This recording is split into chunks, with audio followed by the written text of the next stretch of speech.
Rami Ykmour's 30-location restaurant empire and associated hospitality businesses are thriving during these COVID-infected times. And he puts it all down to a heart-centred business philosophy. It's a slightly woo-woo episode 518 of the 11-year-old award-winning Small Business Big Marketing podcast. Well, I said, welcome to a small business marketing show where successful small business owners share their souls to take your marketing straight to the lead. Now, here's your host, Mr. Tim Reid. And welcome back to your weekly dose of heartfelt marketing. I'm your host, Timbo Reid. You, infinitely more importantly, are a motivated business owner and you are so ready, you are over ready to crank out some great marketing to build that beautiful business of yours into the empire it absolutely deserves to be.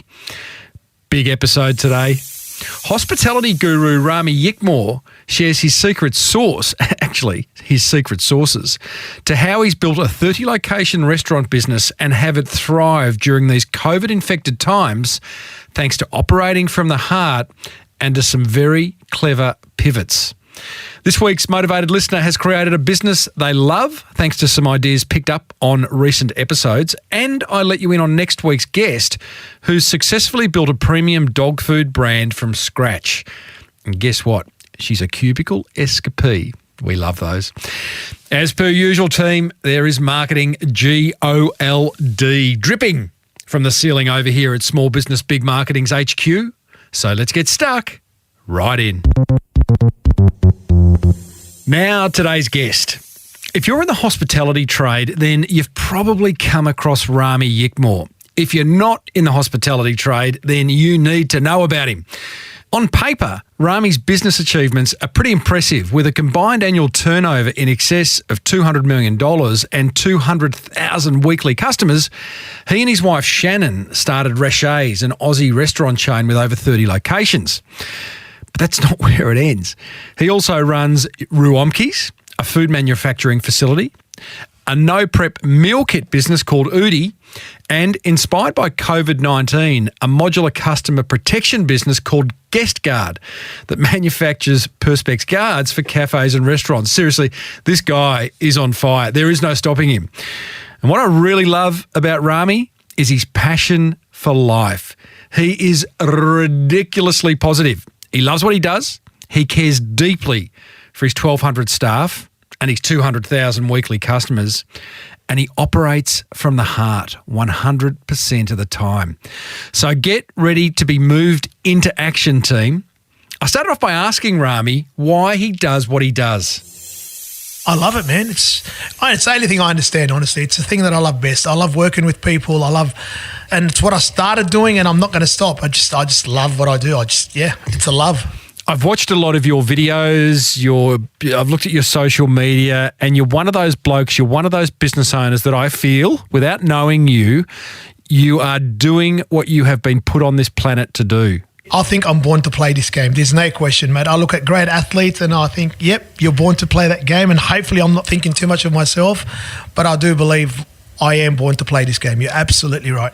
Your first restaurant, which is called Rashay's, was inspired by the coffee shop in the hit TV show Friends, which does date you, but I'm with you, brother. Yeah. What did you love about Central Perk, which was the name of that coffee shop? I loved the lounge. I loved how they got together. They were group mates, and we didn't have that sort of, that didn't exist in Oz. Like there was no place he could sort of go out, especially in the western suburbs where I started. You wanted to be the guy who facilitated that bringing together of other people. Yeah, 100%. And we used to do it in my own home. Like me, my girlfriend at the time, my mates, we used to sit around on the couch and thought, let's open a cafe, let's do that. And we used to watch Friends while we were doing it. So I guess that was the sort of what brought us there. I don't want to drop names, but I was in the Ralph Lauren shop in Rodeo Drive, Beverly Hills, talking to the guy about do stars ever come into the shop? And he goes, no, they send their stylists in. And I literally looked to my left and Jennifer Aniston was standing there. And life was good at that point in time, Rami. Life was really good. There you go, mate. Dropping names. Love it. Love it, mate. Love it. You opened the first restaurant in 1988 and it went so well that you were headhunted by Domino's to run 3 of their franchises. Now, you kept running the first Rashay's and 3 Domino's franchises. What did Domino's see in what you were doing that they had to have some of it? You know what? I had the Pizza Hut background, so I guess it was well known that I come from the Pizza Hut industry. I think it's a passion, it's a drive to want to serve customers. You're just, if you're in tune with what your customers want, I think you're able to achieve. And they could see the business was growing real quickly, and they thought, hey, this guy's got the energy and maybe the people skills or all the rest of it to make a business happen. Now, there's 30 Rashays nationally.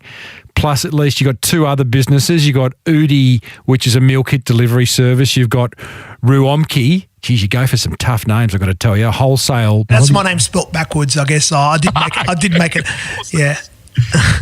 Maybe I'm not that creative after all. I just am interested in growth. How do you grow like that? How do you go from having a little restaurant based on the Friends TV series to now having this empire? Was it intentional? Do you do one thing at a time? You know what? It's a drive. It's a drive within me, like just wanting to succeed and always wanting to grow.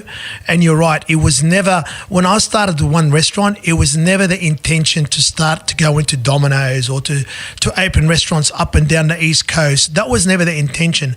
But I guess what it was I got this, I'm always positive, I'm always optimistic about what I think and what I want to do.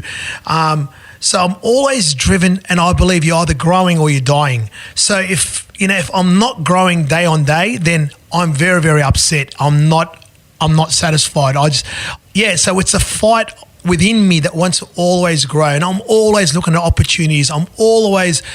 I'm vigilant of what business there is, what business opportunities there is, on not a daily basis, but on a second-to-second basis. I'm just in there. I just feel like I'm born to do it. I played a lot of sports, and I see the great athletes who I played with, whether it's cricket or footy or whatever, and you see that great intuition they got, this, how they get it. They straight away, they grab the footy and they get it, or they grab the bat and they get it.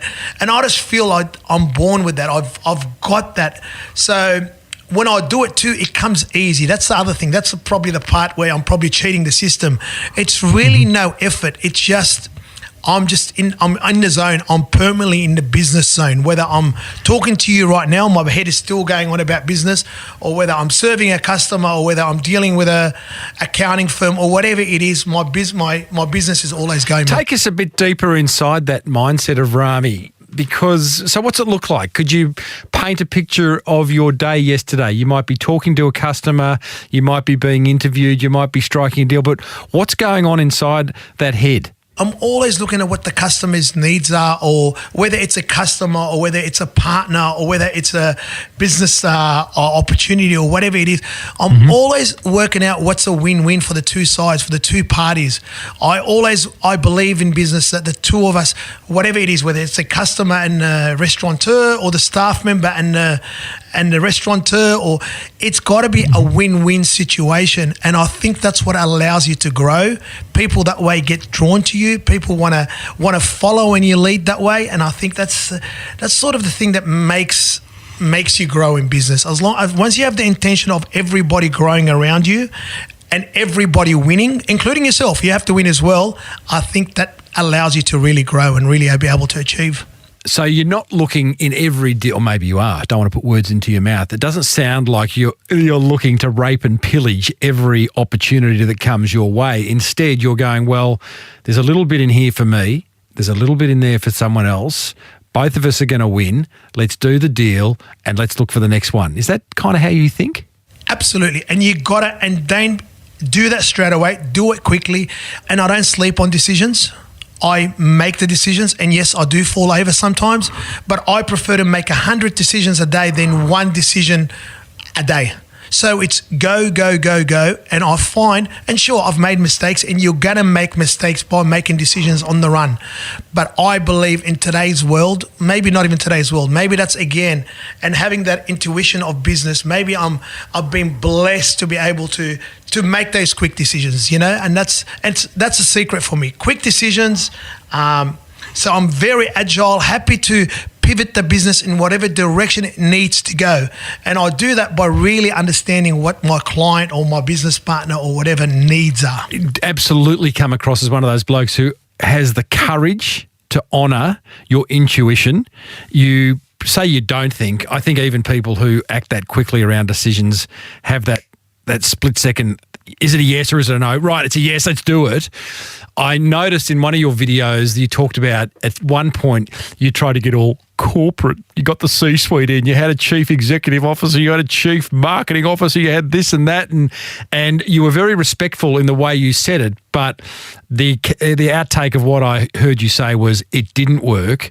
It was actually for your business, it was bullshit, and you went back to doing business the Rami way. But tell us about that moment in time where you did bring in the big guns. Yeah, so look, when you bring in the big guns, they want to make the best decision for you. They want to make the best decision for the organisation. There is no question about that. Being an entrepreneur is not necessarily a C person, or, as I said in my videos. So don't be polite. There will be C people listening. And by that we mean chief somethings. But, just say how you feel, brother. They sort of separate themselves from the business. They don't understand what the client... No skin in the game. No skin in the game. They don't understand what their clients' needs are. And again, they went to day one. I think that's what's important. I think, and I see that in so many businesses, when people walk away, like this business, Rashay's, is something that I've found it. So I understand the first tile that was laid. You just can't pass that on to any C, to any corporate person. It's so hard. And the corporate world, especially in the hospitality industry, this is where I find a lot of restaurants and a lot of fast food chains, apart from the big ones, a lot of, the coffee shops, all the chains that open up, that end up falling over because it's a different game. It's a funny game. It's a game that changes every day. And unless you want to be on the floor and you want to be on the ground knowing what's going on, you're going to fall over. And I think those people who achieve those high levels of corporate and have been the corporate ladder, I don't blame them, but they're too far separated. It's very hard for them to get involved and see what goes on the ground. They lose sight of that $2 coffee. They really, really do. And they want to focus on meetings and they want to focus on the bigger picture, and that's great. And you need that. And I think I give any advice to any person who's looking to grow, who's at my level, introduce those people, but don't let them go their way. You have to control what they do. You have to be in there present with them when they make those decisions. Because if you're the person who started the brand and you're the person on the floor, no one is going to be able to make that crucial decision like you can. Growth can be incredibly amazing for business owners. Some business owners I spoke to, most business owners that I've spoken to. Growth can also be incredibly debilitating. For you, clearly it was exhilarating. But can you reflect on a moment where you've gone, oh, geez, I've just wanted to create this community and serve people great coffee and nice food, and now I've got 5, now I've got 10, now I've got 15, now I've got 20, 30 restaurants. Was there a moment when growth got the better of you? Absolutely, 100%. And I guess that was that weak moment when I started introducing the corporates, when I started introducing the C word, Yeah, you panicked. You panicked? I panicked, absolutely. I thought, this is beyond me now. I'm not capable anymore. So I started losing self-belief. I started losing, because things did get out of hand. Things did grow too quick. And you start, doubting yourself, and you start, but really what it was, if I want to rail it back now, it wasn't that I was no good anymore. It wasn't that I didn't have the ability anymore. It was challenging for any human being out there, And if I had accepted that the challenge was just getting big and I just had to grow as a person as well, that would have been, I think I would have gone through it a little bit easier. Yeah, no doubt. You said up front, you're an incredibly confident fellow. You back yourself all the time. Was there a moment where your ego or your success got the better of you and someone had to pull you aside and tell you to pull your head in? Ego? Ego? What ego? What are you talking about? Mate, every day. And you know what? And honestly, it's about my egos. Look, obviously you have a big ego to want to grow. I think that's part of people who end up growing and, growing a big business. I think they have to have that macho ego. They got to be sort of driven people. They got to be, pretty tough sort of individuals. But mate, I get pulled back every day, mate. And I'm the first guy when my ego gets out of hand, I'm the first guy to challenge myself. I really believe that. I'm the first guy to go into a room and give myself a couple of uppercuts and say, hey, come back to earth There's nothing special about what you're doing. You know what I mean? And work with the people, work with the community, work with your staff, because without them, you are nothing. How do you maintain a personality that allows others to tell you to pull your head in? Because you are the boss, you have a big personality. I imagine there could be times or moments when you are just, I'm not going to approach Rami, he'll jump down my throat. Or am I wrong? Are you just completely open to criticism and feedback? I have to go around the office and encourage criticism. I'm the one that goes out and go, tell me off. It's okay. I want you to tell me, because I want the best. I want to achieve things. We want to achieve things together that's never been achieved. So please have a go at me. Call me whatever you want. You could do it respectfully as well. And you know what? And the people who hang around and the people who get me are those people. They will tell me, Rami, pull your head in. This is wrong. And you know what? And they're the people I have. I don't have yes people around me. I'll make sure of that. I don't want yes people. That's very, very important. And I see it. And they're boring, aren't they? They're boring. I don't know, mate. It's not even about boring. It's honestly like I want people who are driven around me, people who are better than me, people who are going to help me and get the best out of me. That's what I need. I'm a creative human being. I'm a driven person, but without smart people around me who can also steady the ship and help me systemize and help me predict some of the things and help me with my finance, I would be no good. And that's what I do. I make sure that people around me have got the things that I haven't got. They've got the strength that I don't have. Are you a control freak, Rami?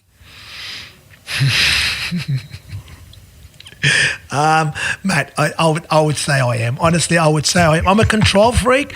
But at the end of the day, I know because I'm so driven, because I'm so, I want to achieve on a daily or a minute basis or a second basis, I'm aware that I'm a control freak. So I try and manage it as best I can. But yes, to answer you, I'm 100% a control freak.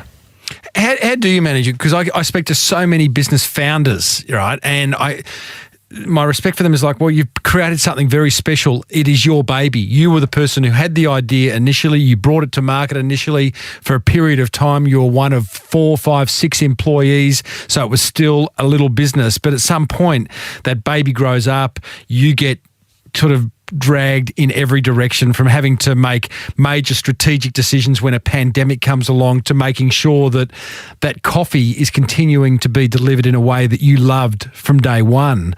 How do you walk that line from making sure the coffee's okay to making sure the business is pointed in the right direction? Is it stressful? Life is stressful. Life is stressful. It just depends where you want to put your stress. But it's about focusing on what you're good at and empowering people and trusting people to make the right decision. 100% it's a fine line. Like my strength is I focus on what I'm good at, and that is the customer interaction, what the customer is. So I don't drown myself in things like IT. I don't drown myself in things like accounts. I continually focus on what I'm good at, what I can give back. To be honest with you, like that's probably, if it's a weakness of mine, it's that self-esteem issue of me. Probably I do understand IT more than what I lead on, but I leave it to the professionals. I want them to lose sleep over it. I don't want to lose sleep over it. I don't want to lose sleep over accounts. I let that to the experts, and I focus on, if you want to simplify it, down to the coffee. I bet you when you were watching Friends and thinking, geez, I'd like a cafe like Central Perk, that you didn't realise that, well, there's a bit of IT and a bit of HR and a bit of cash flow and a bit of this and a bit of that and a few legals, and it's like all that other stuff that goes in to taking you away from what actually you love, which is to bring people in and put a smile on their dial. 100%. And I think that's what happens when you grow your business. You could lose sight of that. And some people lose sight. And this is where I'm happy. Like, I'm very lucky with my wife, with my CEO who's been with me for 20 years. They understand they're happy to not let me drown in that. So I have a great support, and I always allow great support around me. And you're right, when I'm watching Friends, I didn't think about all those things that will pop up. And because I didn't allow myself to drown in them, I think that's been the fortunate thing, because I'm not full of myself. I understand what my limitations are, and I'm prepared to know my limitations. I'm prepared to say to somebody, I'm no good at this. I have no idea. And as a matter of fact, you get more out of those people as a result. They feel like the weight is on their shoulders now. And that's probably one of the other strengths that I have. I'll make sure that if you are employed in my organisation, that you are taking the weight on your shoulders. You're taking the problem home, not me. Rashay's, you now have, 30 restaurants up and down New South Wales and Queensland? Mm-hmm. Wrap some numbers around it for us, Rami. How many staff? Can you talk turnover, customers? What can you tell us? Yeah, man, I've got to be careful. No, all good. Mate, honestly, we have 1,200 staff. We turn over $200 million a year. We serve 20,000 customers a week. I've got a database of 270,000 customers. What do you want to know? You tell me. I just want to know that you'll be emailing all 270,000 customers a link to this interview, mate. That's what I want to know. That's fantastic. Even the fact that you've got that database. I want to know two things off the back of those numbers that you just revealed. How does it make you feel? And what are the 3 or 4 pillars of success that have resulted in those numbers? So how does it make you feel? Matt, very, very proud, honestly, and especially after the COVID times, like you sort of have all them staff working for you or working with, I shouldn't say for you, because I work with people don't work for me, and that's the God honest truth in the premises here. And I don't want to jump off track, but even in the hierarchy thing, I'm not very big on the hierarchy. Everyone is just as important. Whenever I get somebody into my business who's big on hierarchy, I kind of stop it straight away. It's very important to me. The first person I say hello to is my wash-up person. That is the first person I say hello to in the store. So I'm not big on that. So that's what it is. But going back to your question about how does it make me feel, I never understood the importance of employing so many people and how people relied on that employment to put food on the table till we hit COVID-19. Because to be honest with you, previous to that in the hospitality industry, it's a high turnover business, as in staff, and people, it almost felt to me like, people were working for you, but if they didn't work, they would have another job, So it wasn't really, but when COVID-19 came and all of a sudden those people needed their job, I felt the responsibility, and I really felt humbled and proud, and that those people were relying on that salary that they'd taken home to put food on the table. So it gave me a warm feeling. It gave me a feeling of, wow, what you're doing, Rami, is important to a lot of people. I guess I asked that question too without putting the full context of what was in my mind to it, which is your background has been quite troubled. Your parents came from Lebanon. Your old man lost his business during the wars in Lebanon. You came here, you went back there, and you've built this thing from the ground up. So there must be a huge amount of pride attached to it as well. Absolutely. Mate, the pride, look, I guess that's why I learned how to do business with my dad when I was a 7-year-old. I guess it started helping my dad, and, and again, that's where I used to dress up even like my dad. I wanted to copy my dad, That little Lebanese boy in the suit and tie that you see, it's just the classic cliche, isn't it? It's a fantastic look. Like what I said, I was born to do, and I remember in the centres, the shopping centre, if you like to simplify it, where people I was this little young business entrepreneur from a young age, where people, had a bit of a laugh with and sort of motivated, and I was like the kid that that ran around, the little hustler. I was a little hustler. So the 3 or 4 pillars, Rami, that are the reasons for Rashay's success, what would you put them down to? Number 1, hard work. Nothing beats hard work and understanding. I'll give you a little bit more substance than that, mate. It's honestly being on the ground and knowing, looking at the customers, watching your customers, for example, in Rashay's, being in tune with what your customers' needs are. Number 2, being community focused, being human focused, giving the people what they need, and understanding what the people's needs are. And I'm talking about partners and staff here. So I guess that's something else. That's very, very important. Just understanding that partners being suppliers? Yeah, partners being suppliers, being the franchisees, the contractors, whatever they are. You want to live in other people's shoes. That's so important. You want to live in anyone who's involved in your business. You want to be in their shoes. You want to understand what they're thinking, what they're feeling. That's definitely a pillar of mine, you know. I'm going to say a simple one, and honestly, it's honesty and integrity. It's basic. I know every other business has it, but but really, I mean, true honesty. When I hear that, Rami, because I want you to expand on that. When I hear that, because I've sat through so many branding workshops that would do your head in. Never been to one. No. I knew that before I even said it. When I hear, it's like, what do we stand for, guys? What do we stand for? Honesty and integrity. I'm like, mate, that's a ticket to a game. You don't even open the doors if you're not honest or full of integrity. So why dig a bit deeper as to why that's important to you beyond the obvious? Mate, starting with honesty and integrity, what that helps achieve is you end up getting better prices because your suppliers want to do business with you. They don't want to lose your business. They see that integrity, they see that honesty, and you have that long-term relationship. They give you prices that's unheard of, which you could pass on to your customers. They give you product that's unheard of, which you pass on to your customers. The meats that I get, my meat suppliers and my vegetable suppliers and even my contractors as in accountants or whatever, the relationship that we have, and because they know they're getting paid, they know they don't have to worry about anything. They know they are in with a great partner. So that's what I mean about honesty and integrity. And that grows. And then other people hear of it in the industry. And then other people want to try and jump in. So what happens is you open doors to the best of the best when you have that high integrity and high honesty appeal, I guess. I get it. It's the best of the best that want to work with you. And that's what helps you grow. I think also what I hear there is that you are building a brand that really, really does stand for something. I get a sense that if I asked a supplier, if I asked a staff member, if I asked a customer of Rashay's, what's this brand all about, without getting too marketing geeky on them, it'd be a fairly consistent answer.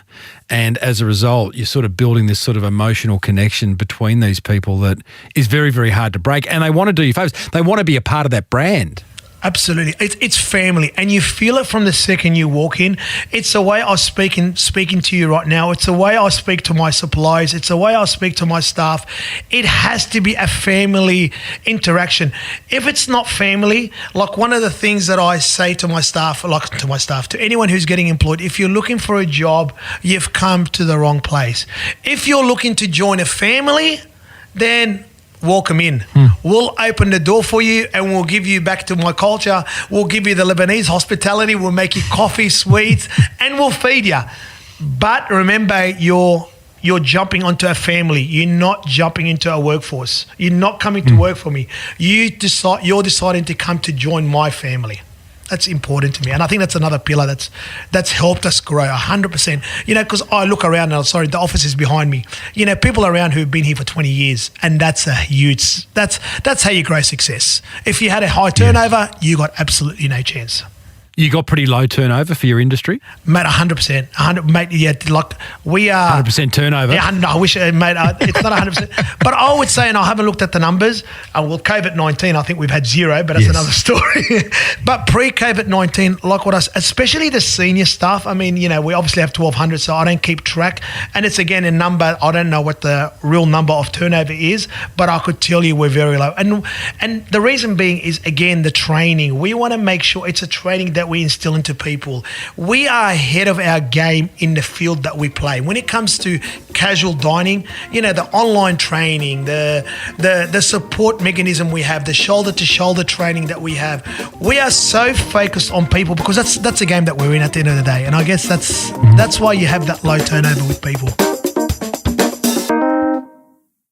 Another thing that I see, Rami, and you say you haven't been into a values or a branding workshop, and I believe that you are very clear on your values because they're you. I mean, to me, it just sounds like the Ykmour family values are what have been kind of transcended into the actual Rashay's business itself. An example where you were sponsoring the Canterbury Bulldogs, a $2 million sponsorship, or at least that's what was reported, and you pulled out of that sponsorship immediately when those Bulldogs had some they were litigated against for some sexual misconduct, is what I'm trying to say. They didn't have sex, they had some sexual misconduct. And that shows how strong your values are. So you kind of know what you stand for and you stick to it. You don't veer from it. You know what? And it was an easy decision. I'll tell you why it's an easy decision, because all what you do is you focus like a family member. How are your kids going to look at the decision? How is your wife going to look? How is mum and dad going to look? How are my uncles going to look at the decision? And simply, that's how I live my life, and I make my business decision. It's just through family. Like, what's it look like? And people go, oh, how did you come to that decision? Like, they expect some sort of a boardroom table that sat around and, did a bit of a survey. But it wasn't. It was simple. It was like, what would you do if your family? It's like, it's honestly, and I think that makes my life easier, and it makes my communication with my staff easy, because it's just how you want to live your life, how you want to live as a family. And that's why when it comes down to the $2 million, by the way, don't believe everything you've read, but anyway.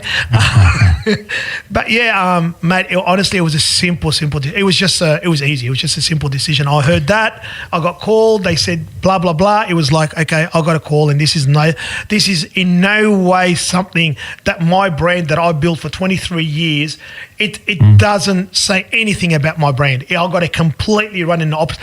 I was actually afraid that it was already damaging enough what had happened. So I couldn't run fast enough in the opposite way. Rami, I don't know whether you'll know the answer to this question, because you may have a chief marketing officer, but it sounds like you got rid of most of the C's in the crowd. What role has marketing played in Rashay's success? You know what, with marketing, again, honestly, people want to complicate the game, and I'm very fortunate. Like, maybe it's hospitality, and that's all I could speak for, but marketing is so simple. It is so simple. Like, people want to complicate everything, they don't want to simplify it, maybe to justify their job, their position, I don't know. But when it comes to marketing, whether you're talking about strategic side or whether you're talking about, ideas or all the rest of it, mate, it's quite simple. It's all available online, whether you look in strategic. You could jump on there and learn it in half an hour yourself. There's nothing difficult about it. There's a good podcast about the topic. Is there? I won't be watching it, mate. I'm telling you. Oh, okay, there you go.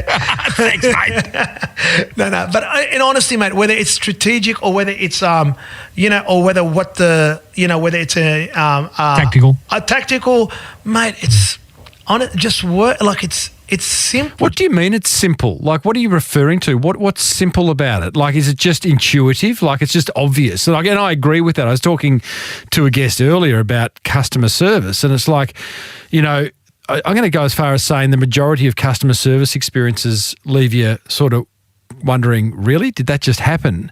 Yet customer service is free. It should be relatively easy.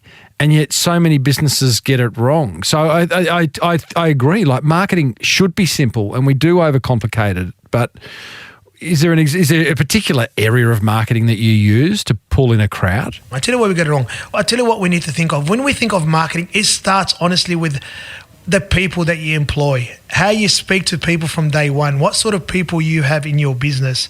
I think marketing, and this is what people have got to realize in the hospitality industry, the best marketing is not what you put on Facebook, it's not what you put on TV, it's not what you put on radio. The best marketing is how you're presenting your shop, how your staff are interacting with the customers, it's got to start there. It's making sure that you employ the right people. You speak to, and you encourage your staff or your people, your family, to speak to the clients from day one, or to the guest, to speak to them in a way that they want to be treated as family. Treat people, marketing in the hospitality industry. Yes, we need all the EDMs and all the and all the rest of it, and all that's impressive. EDM. Got any other acronyms you could kind of, put a smile on our face with? Yeah. Do you want SEOs, or what do you want? not quite the right. You don't say, "Do you want SEOs?" But I know what you meant. What do you say? Matt, I leave it to honestly, Matt, I don't know how much that adds to my business, and I'm sure it does, but there is nothing like welcoming the customer and saying, welcome, how are you? How is your day? You say that and you've got customers for life. No TV commercial, no great colouring, no great strategic brand marketing. Nothing will do that. So that's what I mean. So I focus on and I get my people to focus on the real marketing, not the marketing that people want to sell. And that is where I think that's where a lot of our success comes from. Rami, it's early March 2020. You first hear of the pandemic. It's clearly something that's going to hit your industry hard. What was your immediate thought? Mate, I'll run you through it quickly. So I'm sitting down and I hear our Prime Minister jump on I know it's 11 o'clock. It's the 23rd or 21st of March, and the Prime Minister jumps on TV and it's an 11 o'clock press conference. I could visualize it, and he says, restaurants may stay open, but it's only takeaway and delivery. And I'm like, but I'm a 98, 99% dining business. And I swear to you, everything went black in front of me. I thought that was the end. I thought that was it. We are done. It's been a great journey. It's over. That for about 3 seconds. And some fire within me got built within that 3 seconds. And I was like, I can't let this happen. I cannot let this happen. And this is something that it goes back to your marketing, and this is something I didn't have it. Now it didn't matter how good my service was and all that marketing that I do on the level. I knew I had to somehow get a message out to my customers to say we are still open for takeaway and delivery. And I didn't know how we were going to do it yet. But this is when I jumped on my socials or on the company socials, which I knew existed, but I didn't know how they worked. And I said, and I've never spoken in front of a camera, and this is all new to me, by the way, just speaking in front of the camera, I was embarrassed and all the rest of it. And I jumped on and I changed it to pick up. I said, guys, the business that the Rashays that you've known that you've known, the dining business is still open for takeaway and delivery. So jump on now. There's a phone number. And people, mate, gravitated towards that, and mate, it was a fear, and that all came from the fear of losing everything. How do you? Clearly, you're a guy who creates a problem and then fixes it. Doesn't wait to figure out what the fix is. 3 seconds after hearing about COVID, you go, righto, the Prime Minister's just actually told us what kind of business we're in now. We're in delivery and takeaway. And it's like, how do you pivot so quickly? 30 plus restaurants, 1,200 staff, dining rooms that are now going to be empty for you don't know how long. How do you move such a large ship? This is where I'm very fortunate, because I go back to people like the people already entrusted in what I did. It was easy to convert them. I converted 90% of the franchisees and the management and the staff. They believe in what we're doing. And again, I had that intuition straight away of that, what I needed to do. I knew what the customer's needs were. So I guess that's part of it. I'm like, straight away, the computer went off in my head, and it was like, well, people can't dine out. People are still going to want to eat. People are still want to experience something other than the four big chains, the fast food chains that, whatever they are, 4, 5, 6, whatever they are. I knew that would come. I knew that I just had that instinct of knowing, people are still want to eat something that's casual dining, that's upmarket. Sure. I felt all that, and I knew that I can rally my people because I knew the platform I had too. I guess I've got to go backwards a little bit. I'm all about creating systems. I'm all about, when you say I'm a control freak as well, yes, I guess I'm a control freak. So I asked, by the way, you said you're a control freak.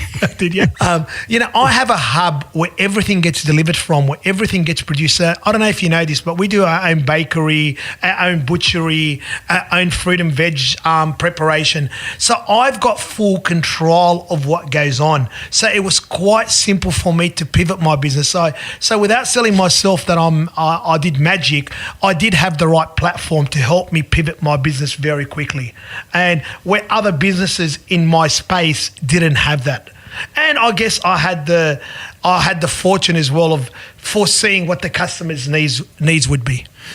Your business, Udi, which we only briefly touched on earlier, which is a meal kit delivery service, was that born out of COVID or was that already existing? Mate, it's something that was sort of tuning in my head. But yes, so what I did was when the pandemic hit in, I knew that was a good opportunity. I had the structure for it. That's what ignited it to sort of go faster and make it happen. So yeah, it was already there. It was already in the planning, but I knew with COVID, with the pandemic kicking in, I had to accelerate, and I did. And I employed people. So while people were getting put off, I was able to get the best of the best on board because other people were getting put off, and I was advertising, and they were like, man, you're giving me a job. Fantastic. So yes, it came as a result of the pandemic. Some of the other things you've done to stay successful, well, actually, that's an assumption. Do you feel like you've stayed successful during the pandemic, which we're not through yet? It's August 2020 and Victoria's still under the pump. New South Wales is kind of wavering on, borders are still closed. Do you feel you've maintained your success? I haven't maintained my success. I've grown my success. But the position of my business, because everyone else is falling over around us because they're very slow in making decisions and not agile enough and didn't pivot enough, they've opened the floodgates for us.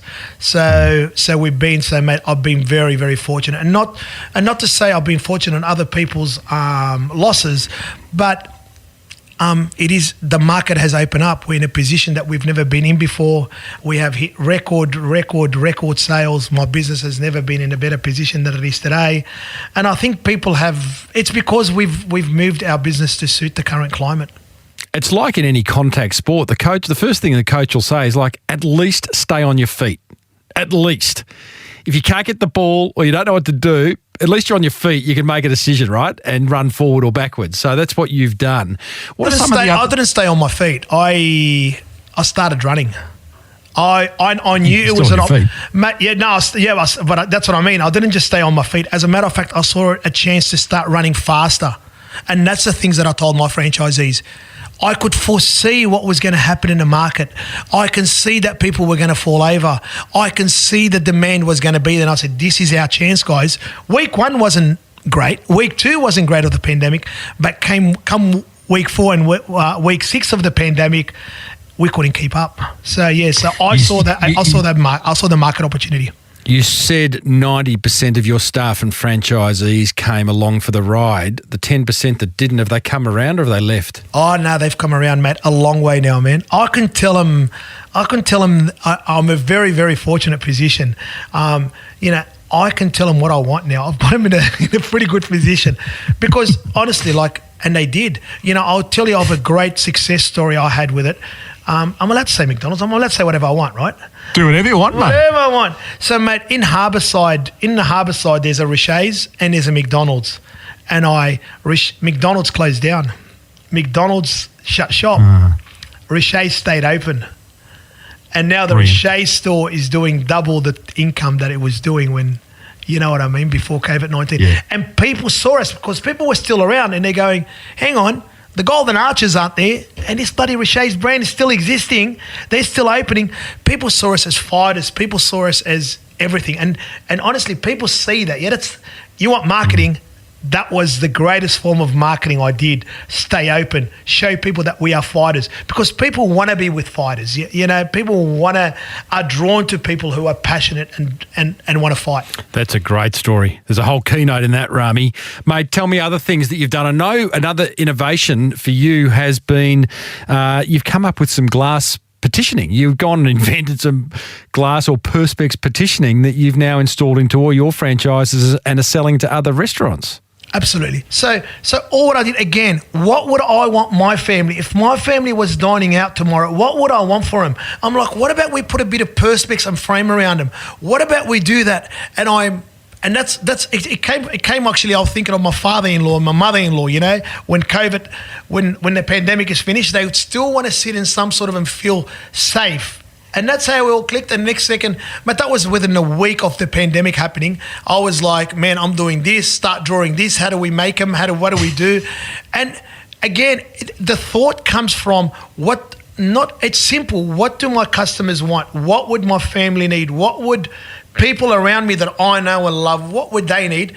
And then here we are, and I'm not scared to make decisions, and I'm not scared to spend. That's, I guess, the big thing. I'm not scared. I started with nothing, and if you have a fear, and again, I love to use sporting analogy. You know, if you're scared of getting out in cricket, I'm a cricket tragic, you're going to get out.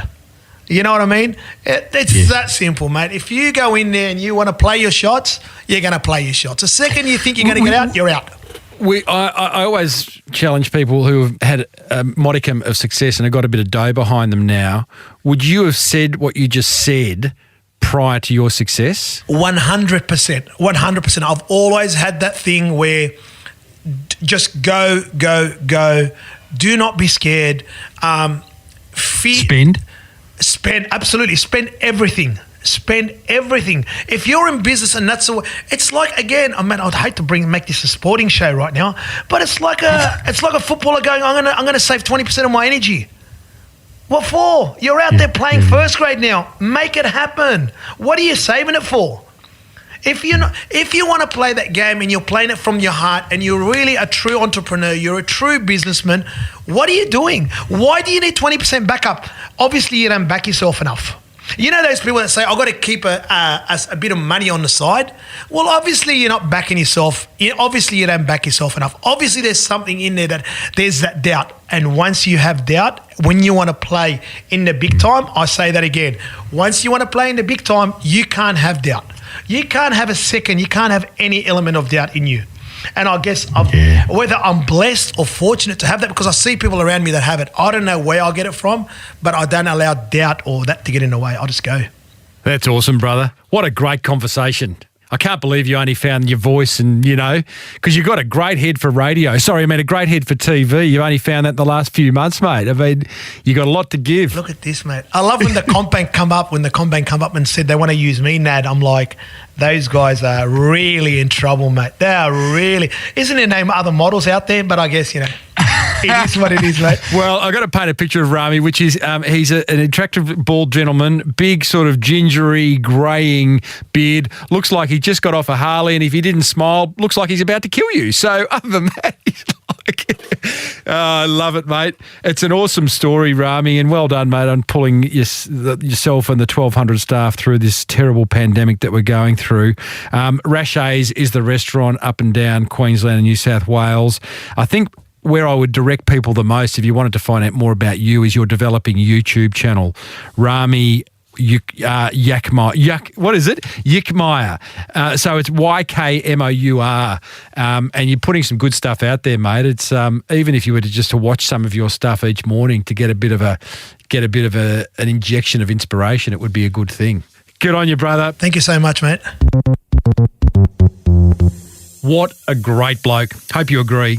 If you want to see Rami in full flight, you'll find a video of him speaking to his staff at the onset of COVID-19. I've embedded it over at smallbusinessbigmarketing.com/518. Worth the watch. Now, here's my top 3 attention grabbers from that chat with Rashay's Rami Ykmour. Attention grabber number 1. I love his idea about needing to be constantly in tune with his customers' needs. Now, if you're not doing this, then get onto it now. I will absolutely excuse you from listening to the rest of the podcast if you are so motivated to do that. Call 10 customers who have just dealt with you. Email your database with a survey. Just be sure to check in and see where they're at often. Attention grabber number 2. I love how Rami read the play so quickly back in March when COVID hit, instantly becoming a food delivery business. Not easy for a business of his size, but as he said, it's all about being agile enough to make quick decisions. If you're in small business, and I know a lot of you are, make best use of that asset of agility, because as you get bigger, it's going to get harder. Attention grabber number 3. I love how people-focused Rami is, not just with his customers and staff, they're the obvious ones, but even with his suppliers, which, as he said, gets him better prices, better products, and better market intel.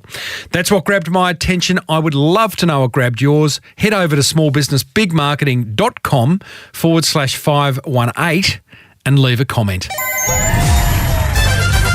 Come on down. It's Timbo Today's Monster Prize Draw. It's time to reward another motivated listener for listening to this podcast, but more importantly, for taking some serious marketing action and implementing an idea they've picked up. Today's winner is private tutor and chess player extraordinaire Edward Carter of edwardeducation.com.au. And Edward, or Ted as he likes to be called, says, "Hey Tim, love your podcast. It's a guide through the oftentimes overwhelming maze of marketing and a source of motivation when progress is like swimming through quicksand." It's a fair way to put it. He goes on to say, "When I came across your podcast, I began by seeking episodes focused on my field of education." Bum, bum. But he learned. "I eventually began listening to other guests. And you are right, Timbo. I began to take loads of marketing advice from the most unexpected conversations." Such a great example. I was going to say at the top of this episode, yes, I'm speaking to someone in hospitality. But hey, if you're in engineering or accounting or chiropractic, whatever it is, you're still going to pick up ideas. Look outside your industry. It's a great place to look. Edward goes on to say, and by the way, the email from Edward is very long and I am just taking little moments from it. He says, "I've learnt to make every touch point a positive one and to ensure that my lovely customers," I like how you talk about your customers, Edward, "have the most enjoyable experience possible when doing the most mundane tasks, such as registering for one of my events." He says, "James Bartle reminded me that my business may simply be a means to a greater end of making a positive change for those who are overlooked in society." James was great. He's the founder of Outland Denim. Mark Acosta, another guest, simple idea of sending M&Ms with each sale as a means to empowering admin staff who were ordering his printer cartridges prompted me, being Edward, to place a special sticker on packets of Smarties that I send to his customers that conveys the message of making kids smile and smarter. He's also approached a local employment service to find individuals with disabilities to help carry out the load of all that needs to be achieved each week. That's a brilliant idea. That was from the lady from Flora and Fauna. Basically, Edward now says, "Back to it. I have much marketing gold to produce today and only 2 hands to do it." That's Edward Carter, edwardeducation.com.au. Edward, for implementing, you have won a full range of Liar's Spirits valued at $500. They're non-alcoholic spirits. $75 Torsion Bar voucher, a Bonjoro license to do some video marketing. You get a voucher from Sendall. You get a voucher from Tradies. You get some Mr. Lee's noodles. You get promotion on this show and a backlink in the show notes just for emailing me. Anyone else, if you want to enter the Monster Prize Draw, email me, tim@timreid, reid.com.au. Tell me one idea you've picked up from listening to the show and what impact it has had on your business. If I read it out on air, you win. Be sure to join the Small Business Big Marketing Tribe over on Facebook. I'll say g'day to you. Maybe answer a marketing question. You can answer someone else's marketing question. Lots of good stuff going on. They're a very engaged community, I must say, with hundreds and hundreds and hundreds of listeners, which is awesome. You can grab a copy of my popular marketing text, The Boomerang Effect, over at smallbusinessbigmarketing.com. Next time around, we catch up with Ariane Sackville, who escaped the corporate cubicle to create a premium dog food brand called Bell and Bone. Love that name. Flavours include kangaroo with spinach and kelp. Find that a bit bouncy. If you're getting value from listening, then please let other business owners know about the Small Business Big Marketing podcast, which was presented by me, Timbo Reid. Until next time, thank you so much for tuning in. May your marketing be the absolute best marketing. Bye for now.